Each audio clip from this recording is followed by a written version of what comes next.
तो चलिए आज बात करते हैं साउथ ईस्ट एशिया की ज्योग्राफी के बारे में। जैसा कि आपको याद होगा कि लास्ट वीडियो में मैंने आपको साउथ ईस्ट एशिया का पूरा मैप समझा दिया था। उसमें 11 देश थे, उनकी स्थिति मैंने आपको बता दी थी। आज मैं एक एक करके इन सभी देशों की ज्योग्राफी आपको बताने वाला हूं, जिससे कि आपको पूरा एरिया कवर हो जाएगा। तो देखो 11 देश हैं, ये 11 ही देश समुद्र के अंदर हैं। एक तरफ आपको पैसिफिक ओशियन नजर आएगा, प्रशांत महासागर। एक तरफ इंडियन ओशियन नजर आएगा, हिंद महासागर। बीच में आप देखोगे तो साउथ चाइना सी नजर आएगा, मतलब दक्षिणी चीन सागर नजर आएगा। चीन के दक्षिणी हिस्से में यह मौजूद है, वहीं ये सारे देश स्थित हैं। अगर क्षेत्रफल की बात करोगे तो यहाँ सबसे बड़ा देश इंडोनेशिया है, लेकिन मुख्य भूमि के क्षेत्रफल की बात करोगे तो सबसे बड़ा देश है म्यांमार, क्योंकि म्यांमार की मुख्य भूमि इनमें सबसे बड़ी है। इसका क्षेत्रफल लगभग 6,76,578 वर्ग किलोमीटर में फैला है। अगर आप इसकी ज्योग्राफी देखोगे तो इसके पश्चिम में आपको सटे हुए पहाड़ नजर आएंगे, जिसको अराकन योमा के नाम से जाना जाता है, अराकन पर्वतमाला। इसी की वजह से जो भारत है उसमें जलवायु बदलती है, क्योंकि जो दक्षिणी हवाएं आती है मानसून की, वो इसी से टकरा के भारत में जाती हैं और भारत में मानसून आता है।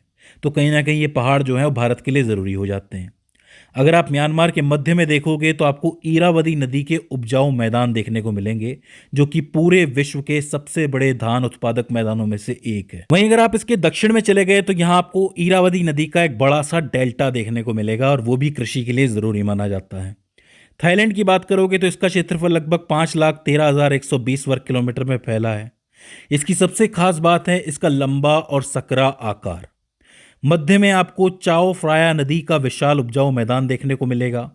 उत्तर में आपको थोड़ा बहुत पहाड़ी क्षेत्र देखने को मिलेगा, और जब आप दक्षिण में देखोगे तो आपको एक पतला सा मलाई प्रायद्वीप, जिसको मलाई पेनिनसुला भी कह सकते हो, वो देखने को मिलता है। इसकी वजह से आपको एक लंबी तटरेखा देखने को मिलती है। इस तरफ भी समुद्र है, इस तरफ भी समुद्र है। वियतनाम को देखोगे तो उसका शेप भी बिल्कुल पतला सा है। इसका क्षेत्रफल लगभग 3,31,210 वर्ग किलोमीटर में फैला है, और इस देश का आकार बिल्कुल एक पतले एस जैसा है। इसके पश्चिम में आपको देखोगे तो आपको अन्नामहट पर्वतमाला, जिसको अन्नामाइट रेंज भी कहते हैं, वो देखने को मिलेगी, और पूर्व में लगभग लंबी 3,260 किलोमीटर की तटरेखा देखने को मिलेगी। उत्तर में लाल नदी डेल्टा, जिसको रेड रिवर डेल्टा के नाम से जाना जाता है, और दक्षिण में मैकोंग नदी का डेल्टा देखने को मिलेगा। तो दो तो इंपॉर्टेंट डेल्टा हो जाते हैं, एक लाल नदी का डेल्टा, एक मैकोंग नदी का डेल्टा, और एक अन्नामाइट पर्वत श्रृंखला हो जाती है। तो इस चीज को आप ध्यान में रख सकते हो। अगर हम चले लाओस की तरफ तो लाओस का क्षेत्रफल लगभग 2,36,800 वर्ग किलोमीटर में फैला है, और खास बात यह है कि ये पूरे दक्षिण पूर्व एशिया का एकमात्र लैंडलॉक कंट्री है, मतलब पूरी तरीके से जमीन से घिरा हुआ एक ही देश है, और वो है लाओस। इसके ज्यादातर हिस्से पे आपको जंगल देखने को मिलेंगे, उबड़ खाबड़ पहाड़ देखने को मिलेंगे, और पठार देखने को मिलेंगे। इसकी जो जीवन रेखा है वो मैकोंग नदी को माना जाता है, जो इसकी पश्चिमी सीमा का एक बड़ा हिस्सा बनाती है। तो लाओस के लिए मैकोंग नदी इंपॉर्टेंट हो जाती है। आप ये वीडियो देख सकते हो जहां पर मैंने मैकोंग पर अलग से बात की है। अगर बात करें कंबोडिया की तो इसका क्षेत्रफल लगभग 1,81,035 वर्ग किलोमीटर में फैला है, और ये मध्य में एक निचला कटोरे के आकार का मैदान है। एक तरीके का बहुत बड़ा मैदान आप इसको कह सकते हो, जो कटोरे के आकार का है। इसकी मुख्य विशेषता इसके विशाल टोनले सैप झील से है। मैंने आपको बताया था मैकोंग वाली वीडियो में कि एक बहुत बड़ी झील यहाँ बनी हुई है, टोनले सैप झील, जो कहीं ना कहीं कंबोडिया के लिए इंपॉर्टेंट हो जाती है। इस क्षेत्र की सबसे बड़ी मीठे पानी की झील है ये, तो इसको आप ध्यान में रख सकते हो। इसके बाद बात करते हैं साउथ ईस्ट एशिया के सबसे बड़े देश इंडोनेशिया के बारे में, जिसका क्षेत्रफल लगभग 19,04,569 वर्ग किलोमीटर में फैला है, और ये विश्व का सबसे बड़ा द्वीप समूह देश है। इसके अंदर लगभग 17,000 से ज्यादा द्वीप है। याद रखना, सबसे ज्यादा द्वीप कौन से देश में है? इंडोनेशिया में है। ये देश भूमध्य रेखा यानी इक्वेटर पर फैला हुआ है, और ये रिंग ऑफ द फायर पर मौजूद है। रिंग ऑफ द फायर एक ऐसी जगह है जहां पर सारी टेक्टोनिक प्लेट्स मिलती हैं और एक दूसरे से टकराती हैं या दूर जाती हैं, जिसकी वजह से यहाँ पर ज्वालामुखी एक्टिव रहते हैं और भूकंप आते रहते हैं। तो इसका मतलब ये जो एरिया हो जाता है बहुत ही डेंजरस हो जाता है। अगर यहाँ के मुख्य द्वीपों की बात करोगे तो सुमात्रा इसके अंदर मेन है।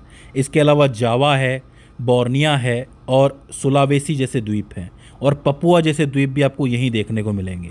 तो इंडोनेशिया अपने आप में एक रिसर्च का विषय हो जाता है। इसके ऊपर मैं आपको अलग से वीडियो ज़रूर बना के दूंगा। फिर बात करते हैं फिलीपींस के बारे में। ये भी एक द्वीप समूह देश है। इसका क्षेत्रफल लगभग 3 लाख वर्ग किलोमीटर में फैला है, और ये 7,641 द्वीपों से मिलकर बना हुआ है। इसकी तटरेखा दुनिया की सबसे लंबी तटरेखाओं में से एक है, और ये द्वीप भी ज्वालामुखी के मूल हैं, यानी कि प्रशांत महासागर के रिंग ऑफ फायर पर स्थित है। इसलिए यहाँ पर भूकंप और टाइफून, जिसको तूफान आप कहते हो, उसका खतरा हमेशा बना रहता है। फिर बात करेंगे मलेशिया देश के बारे में, तो ये जो है आपके 3,30,803 वर्ग किलोमीटर में फैला है और दक्षिण चीन सागर की वजह से दो हिस्सों में डिवाइडेड है। पहला हिस्सा जो है वो प्रायद्वीप मलेशिया या फिर पेनिनसुलर मलेशिया के नाम से जाना जाता है और दूसरा हिस्सा पूर्वी मलेशिया उसके नाम से जाना जाता है। ये जो है बोर्नियो द्वीप का उत्तरी भाग है। इस हिस्से में आपको घने उष्णकटिबंधीय वर्षावन देखने को मिलेंगे, जिसको आप ट्रॉपिकल रेन फॉरेस्ट कहते हो। साथ ही थोड़े बहुत तटीय मैदान भी देखने को मिलेंगे। तो ये मलेशिया हो जाता है। तो मलेशिया, इंडोनेशिया और फिलीपींस तीनों को एक साथ आप याद रख सकते हो। अब बचती हैं तीन छोटी कंट्रीज। पहले आता है पूर्वी तिमोर या फिर तिमोर लेस्ते के नाम से जाना जाता है। 15,007 वर्ग किलोमीटर में फैला है और ये तिमोर द्वीप के पूर्वी भाग पर स्थित है। ये भी उष्णकटिबंधीय जलवायु वाला पहाड़ी देश है जो हिंद महासागर और प्रशांत महासागर के बीच एक रणनीतिक स्थान पर स्थित है। दोनों महासागरों के बीच में है और मेनली इक्वेटर के करीब है, इसलिए यहाँ पर ट्रॉपिकल रेन फॉरेस्ट होते हैं। इसके बाद आता है ब्रुनेई। ब्रुनेई का क्षेत्रफल 5,765 वर्ग किलोमीटर में फैला है। ये जो है बोर्नियो द्वीप के उत्तर पश्चिमी तट पर स्थित है और दक्षिण चीन सागर से घिरा हुआ है मेनली। ये दो हिस्सों में डिवाइडेड है और इनके बीच में आपको मलेशियाई क्षेत्र देखने को मिलेगा। यहाँ आपको तटीय मैदान और पहाड़ी आंतरिक क्षेत्र देखने को मिलेंगे। फिर आखिर में आता है सिंगापुर देश। सिंगापुर साउथ ईस्ट एशिया का सबसे छोटा देश है, लेकिन सबसे इम्पॉर्टेंट स्थान पर मौजूद है क्योंकि इसके जस्ट पास में है मलक्का जलडमरू मध्य और यहाँ से चाइना का माल आता है जाता है। तो इसका मतलब पैसा कमाने के लिए ये देश बहुत ही सही जगह पर मौजूद है। मैं आपको बता दूं कि इसके अंदर एक मुख्य द्वीप है सिंगापुर, जो हीरे के आकार का है और इसके अलावा 60 छोटे छोटे द्वीप है जिससे मिलकर ये बना हुआ है। इसी स्थिति की वजह से कहीं ना कहीं सिंगापुर आर्थिक रूप से बहुत ज़्यादा मजबूत हो जाता है। तो दोस्तों, ये हो जाते हैं साउथ ईस्ट एशिया के देश, इनकी बेसिक ज्योग्राफी। पिछली वीडियो का नक्शा और इस वीडियो की ज्योग्राफी आई होप आपको समझ में आ गई हो। अगर इसके बाद भी इसके अंदर आपको कोई क्वेरी आती है, कोई दिक्कत आती है, तो आप हमें कमेंट सेक्शन में बता सकते हैं। तो दोस्तों, आज की इस वीडियो के अंदर बस इतना ही। See you in the next one.